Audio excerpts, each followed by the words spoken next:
माननीय अध्यक्षांनी आपल्याला मार्गदर्शन केलं।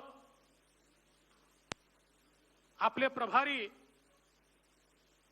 श्री सी.टी. रवी यांनी देखील उद्घाटन केलं। त्यानंतर उद्घाटनपर अतिशय प्रभावी मार्गदर्शन आपल्याला केलं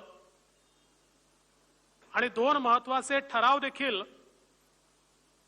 या ठिकाणी आपण मांडले। आशिष शेलारजींनी राजकीय प्रस्ताव मांडला, चित्राताईंनी त्याला अनुमोदन दिलं,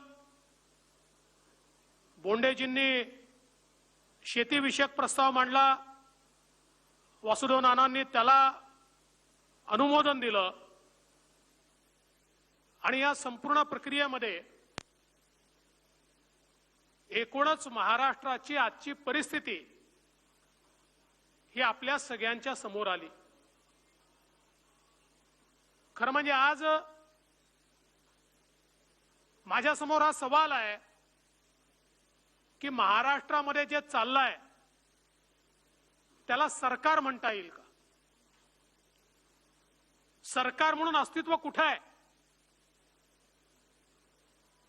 मंत्री झाले आपल्या विभागाचे राजे आणि प्रत्येक विभागात एक एक वाजे। ही अवस्था महाराष्ट्राची आपल्याला पाहायला मिळते। महाराष्ट्राच्या इतिहासामध्ये भ्रष्टाचार, अनाचार, दुराचार, अत्याचार यांनी बरबटलेलं अशा प्रकारची व्यवस्था गेल्या 60 वर्षांमध्ये आपण बघितली नाही। खरं म्हणजे कुठल्याही सरकारला एक मुख्यमंत्री असतात, पण या सरकारमधला मंत्रीही स्वतःला मुख्यमंत्री समजतो, राज्यमंत्री स्वतःला मुख्यमंत्री समजतो। रोज निर्णय होतात, एका तासात स्टे होतात, दुसऱ्या दिवशी रद्द होतात, तिसऱ्या दिवशी पुन्हा घेतले जातात। सरकार आहे की सर्कस आहे अशा प्रकारचा प्रश्न पडावा, ही अवस्था आज खऱ्या अर्थानं तयार झाली आहे। कोविडच्या काळामध्ये महाराष्ट्राची काय अवस्था या ठिकाणी झाली, म्हणजे जेव्हा महाराष्ट्रातलं सरकार आणि या सरकारचे मंत्री आणि काही माध्यमातली लोक महाराष्ट्र सरकारची पाठ थोपटतात आणि कोविडमध्ये किती उत्तम काम केलं असं सांगतात, त्यावेळी मला त्यांना प्रश्न विचारावासा वाटतो की तुमचं डोकं ठिकाणावर आहे का? तुमचं डोकं ठिकाणावर आहे का हा प्रश्न विचारावा असं वाटतो। देशामध्ये कोविडचे सर्वात जास्त पेशंट कुठे? महाराष्ट्रामध्ये। देशामध्ये कोविडचे सर्वाधिक ऍडमिटेड रुग्ण कुठे? महाराष्ट्रामध्ये। आणि दुर्दैवाने देशातला कोविडमध्ये मेलेला प्रत्येक तिसरा व्यक्ती याच महाराष्ट्रातला आहे।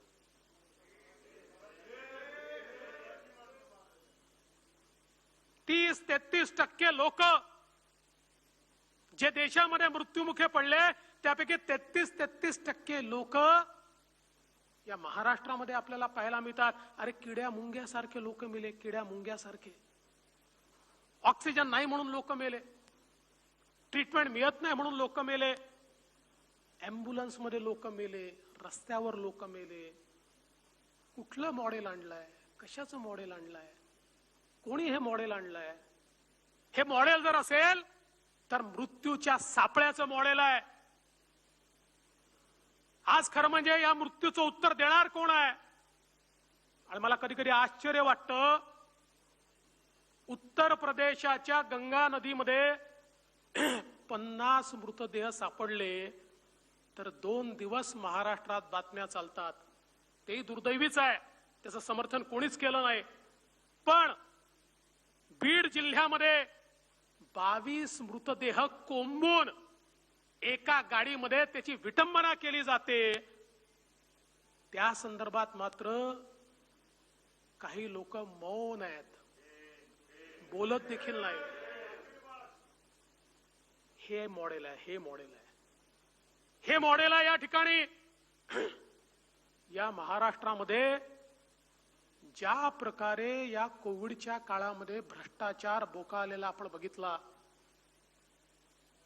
खरेदीत भ्रष्टाचार, कोविड सेंटरमध्ये भ्रष्टाचार, आणि महाराष्ट्र मॉडेल तुम्ही सांगताना माझा सवाल आहे, मुंबईच्या बाहेर महाराष्ट्र आहे का?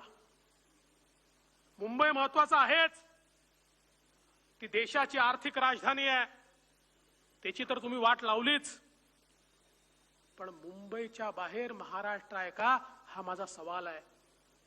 नागपूर महाराष्ट्रात आहे का? औरंगाबाद महाराष्ट्रात आहे का? नाशिक महाराष्ट्रात आहे का? पुणे महाराष्ट्रात आहे का? मग कुठे आहे सरकार? काय अस्तित्व आहे सरकारचं? एक कोविड सेंटर तुम्ही नागपूरमध्ये काढलं का दाखवा, एक कोविड सेंटर नाशिकमध्ये काढलं का दाखवा, एक कोविड सेंटर इथे जम्बो काढले ना, औरंगाबादमध्ये काढलं का दाखवा. आणि इतर मोठी शहरं आहेत, लहान शहरांची अवस्था ही त्याहीपेक्षा वाईट आपल्याला पाहायला मिळाली. आणि म्हणूनच एकूणच कोविडमध्ये प्रत्येक खरेदीमध्ये भ्रष्टाचार आपल्याला पाहायला मिळाला. म्हणजे मी एक कहाणी ऐकली होती एका राजाची, की त्या राजाच्या साळ्याबद्दल रोज त्या ठिकाणी येऊन तक्रार व्हायची की हा फार वसुली करतो, हा वसुली करतो, तुमचा साळा वसुली सरकार आहे. शेवटी राजाने सांगितलं की काय करायचं, बायकोचा भाऊ आहे, बाजूला तर टाकता येत नाही, म्हणून त्याला सांगितलं चल समुद्रावर बस आणि लाटा मोजायच्या. रोज रात्री येऊन रिपोर्टिंग करायचं किती लाटा आल्या. 15 दिवस गेले, पुन्हा सगळे व्यापारी आले, म्हणाले साहेब समुद्रावर याला हाकला. अरे म्हणे आता काय, त्याला तर लाटा मोजण्याचं काम दिलं होतं. म्हणाले नाही नाही, तो आमची जहाज माल घेऊन आली की सांगतो थांबा, लाटा मोजायचं काम मला दिलंय, तुमच्या जहाजाने माझी लाट जर त्या ठिकाणी डिस्टर्ब झाली तर मी तुमच्यावर कारवाई करीत, नाही तर लाख रुपये द्या आणि जहाज घेऊन पुढे जा.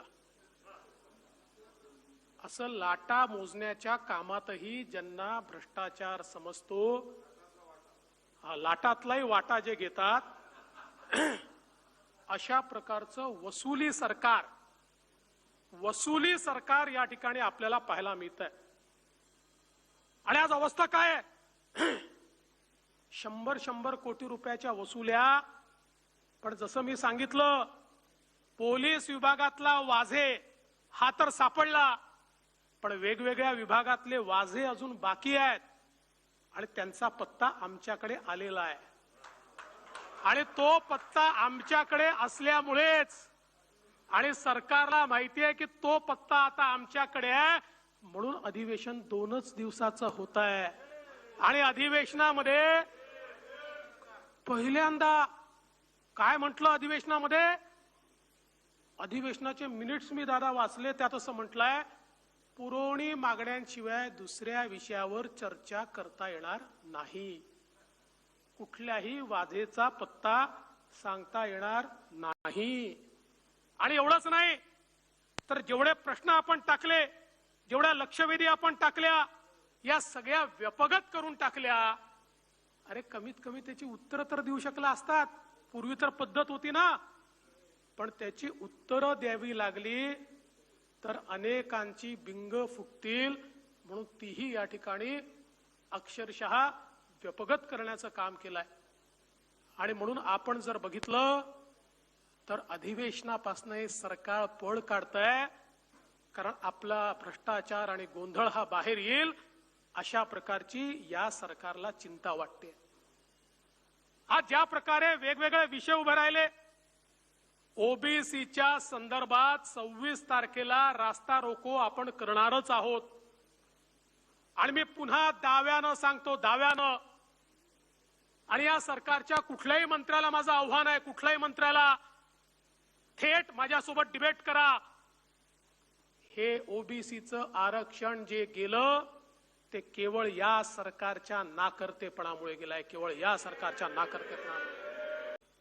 चंद्रशेखर बावनकुळेंना आम्ही इन्चार्ज केलं. हायकोर्टामध्ये आम्ही केस जिंकलो आणि ओबीसीचं 50% वरचंही आरक्षण हे हायकोर्टामध्ये आम्ही साबूत ठेवू शकलो. हे सुप्रीम कोर्टात गेले. सर्वोच्च न्यायालयामध्ये देखील आमच्या काळामध्ये आमचं म्हणणंच केवळ मांडलं नाही, तर त्या ठिकाणी निवडणुका घेण्याची परवानगी देखील देण्यात आली आहे. त्या पूर्ण आरक्षणासहित. आणि एवढंच नाही, तर ज्यावेळी 50% वरचं आरक्षण वाचवायचं आहे आणि त्याच्यामध्ये कोर्टाने सांगितलं आरक्षण थंब रूल होऊ शकत नाही, आरक्षणाकरता प्रपोर्शनल आरक्षण करावं लागेल, त्यावेळी आम्ही तात्काळ ऑर्डिनन्स काढला. आमच्या पंकजाताईंचं खातं होतं. एका रात्रीत आम्ही ऑर्डिनन्स काढला आणि सुप्रीम कोर्टासमोर तो दाखवला. सर्वोच्च न्यायालयाने तो मान्य केला. 31 जुलैला, बरोबर आहे, तो सर्वोच्च न्यायालयाने मान्य केला. आणि त्यानंतर हे सरकार आलं, यांनी ऑर्डिनन्स लॅप्स करून टाकला. नव्याने ऑर्डिनन्स काढला नाही, कायदा तयार केला नाही. आज राज्याचे अतिविद्वान ओबीसी मंत्री माननीय वडेट्टीवार साहेब म्हणाले की देवेंद्र फडणवीस आणि पंकजा मुंडेंनी एसीसीसी कास्ट सेन्ससची मागणी का केली होती, त्याचा डेटा देण्याची मागणी का केली होती. ती मागणी 50% आतल्या करता नव्हती. 50% वरचं ओबीसीचं आरक्षण टिकलं पाहिजे याकरता कास्ट सेन्ससची आवश्यकता होती. आणि म्हणून आम्ही केंद्र सरकारला ज्यावेळेस विचारलं, हे पाप तुमचंच. केंद्र सरकारने स्पष्टपणे सांगितलं एससीसीसी कास्ट सेन्सस झाला होता, त्यातली एससीसीची माहिती ऑलरेडी आम्ही राज्यांना दिली आहे. कास्ट सेन्ससची माहिती द्यायची नाही असा निर्णय यूपीए सरकारच्या काळात झालेला आहे 2013च्या शेवटी. कारण ते कास्ट सेन्ससचा रॉ डेटा चुकलेला आहे, त्याच्यात काही त्रुटी आहेत. आणि म्हणून त्यावेळेच्याच सरकारने निर्णय घेतला की असा त्रुटी असलेला डेटा, रॉ डेटा जर दिला तर त्यातनं अक्षरशः लोकांमध्ये तेढ निर्माण होईल आणि म्हणून तो देता येणार नाही. त्यावर आम्ही मार्ग शोधून काढला. जिथे चाह तिथे राहा, where there is will there is a way. आम्ही सांगितलं नो प्रॉब्लेम, एससीसीचा डेटा आहे तो बायफर्केट करू आणि त्याच्या आधारावर आम्ही 50% वरचं आरक्षण हे त्या ठिकाणी जगवू. आणि जोपर्यंत आम्ही सत्तेमध्ये होतो तोपर्यंत ओबीसीचं 50% वरचं आरक्षण देखील, आतलं नाही, मी वरच्याचं बोलतो, वरच्या आरक्षणाला कोणी हात लावू शकला नाही. आणि त्यानंतर हे सरकार आलं. एकीकडे यांनी पूर्णपणे तो कायदा लॅप्स केला आणि दुसरीकडे हे सरकार आल्यानंतर पहिल्यांदा या केसमध्ये 50% आतल्या आरक्षणाचीही चर्चा सुरू झाली. आणि त्या ठिकाणी कोर्टाने काय सांगितलं? कोर्टाने सांगितलं 2010 साली कृष्णमूर्तीच्या केसमध्ये जे जजमेंट आलं, त्या जजमेंटमध्ये, कृष्णमूर्तीच्या केसमधल्या जजमेंटमध्ये चीफ जस्टिस बालकृष्णन यांच्या बेंचने असं सांगितलं की ओबीसीचं आरक्षण वैध आहे, परंतु ते किती दिलं पाहिजे आणि कसं दिलं पाहिजे याबद्दल एम्पिरिकल डाटा अवेलेबल नाही. आणि म्हणून राज्यांनी एम्पिरिकल डाटा तयार करावा. आणि म्हणून त्याचा रेफरन्स घेऊन मी तारीख सांगतो, लिहून घ्या, 13/12/2019. सरकार कोणाचं आहे? एमव्हीएचं सरकार. मुख्यमंत्री कोण आहेत? उद्धवजी ठाकरे. ओबीसी मंत्री कोण आहेत? विजय वडेट्टीवार. 13/12/2019 पहिल्यांदा सर्वोच्च न्यायालयाने के कृष्णमूर्ती प्रमाणे कारवाई करून आम्हाला पुढच्या डेटला कळवा म्हणून सांगितलं. म्हणजे एम्पिरिकल डाटाचा प्रश्न पहिल्यांदा कधी आला? 50% आतला पहिल्यांदा प्रश्न कधी आला? 13/12/2019. हे महाविकास आघाडीचं सरकार असताना. आणि त्यानंतर करायचं काय होतं? एवढंच करायचं होतं की 13/12/2019च्या या निर्णयानंतर महाविकास आघाडी सरकारला एक राज्य मागासवर्ग आयोग गठीत करायचा होता आणि एक अधिसूचना काढायची होती, एम्पेरिकल डाटा जमा करा. बस डाटा जमा करायचा नव्हता. या दोन गोष्टी करून सर्वोच्च न्यायालयाला कळवायचं होतं की प्रोसेस हॅज स्टार्टेड. 15 महिने यांनी राज्य मागासवर्ग आयोग तयारच केला नाही, एम्पेरिकल डाटा तर दूरच राहिला.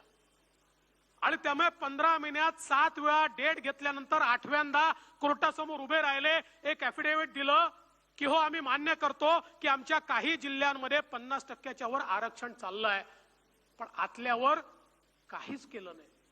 आणि मग चिडून न्यायालयाने या ठिकाणी सांगितलं की तुम्ही आम्ही सांगितल्यानंतर 15 महिने वेळ घालवलाय, तुम्ही के कृष्णमूर्ती फॉलो केलेला नाही. आणि त्यामुळे आता 50%च्या आतलंही आरक्षण जोपर्यंत के कृष्णमूर्ती फॉलो होत नाही तोपर्यंत देता येणार नाही. आणि म्हणून पुन्हा सांगतो, हे पाप आघाडी सरकारचं आहे, महाविकास आघाडी सरकारचं आहे. हे महाविकास आघाडी सरकारचं पाप आहे की ज्याच्यामुळे आज 50%च्या आतलं ओबीसीचं आरक्षण गेलाय. आणि हेही सांगतो, 4 तारखेला निर्णय आला, 5 ला अधिवेशनामध्ये उभं राहून मी सांगितलं की आताही वेळ गेलेली नाही, तात्काळ मागासवर्ग आयोग तयार करा आणि एम्पेरिकल डाटा तयार करा. माननीय मुख्यमंत्र्यांकडे बैठक झाली. त्या बैठकीमध्ये सगळे मंत्री होते, राज्याचे महाधिवक्ता होते. तिथे कोणीतरी सांगितलं केंद्र सरकारचा सेन्सस पाहिजे. मी म्हटलं नाही, सेन्ससची आवश्यकता याच्याकरता नाही आहे. मी सर्वोच्च न्यायालयाचा त्या ठिकाणी निर्णय दाखवला, त्यांनी एम्पेरिकल डाटा म्हटलाय. एम्पेरिकल डाटा म्हणजे सेन्सस होत नाही.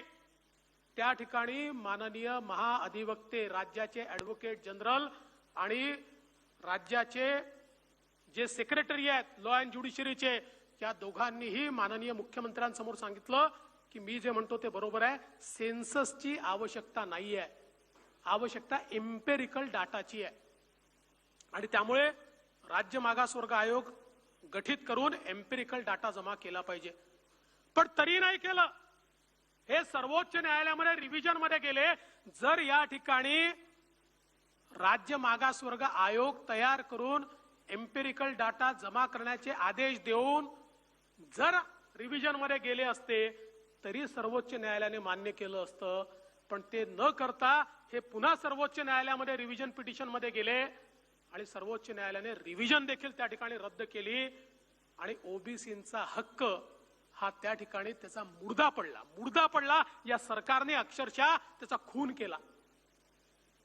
आणि आता मात्र पुन्हा तेच करतायत. आता जे आधी करायला पाहिजे होतं, आता राज्य मागासवर्ग आयोग गठीत केला, पण अजूनही एम्पेरिकल डाटा जमा करणं सुरू केलं नाही. मला हे समजतच नाही, या सरकारच्या मंत्र्यांना एम्पेरिकल डाटाचा अर्थ कळतो का नाही कळत. आणि नसेल कळत तर त्यांनी विचारलं पाहिजे ना कोणाला तरी.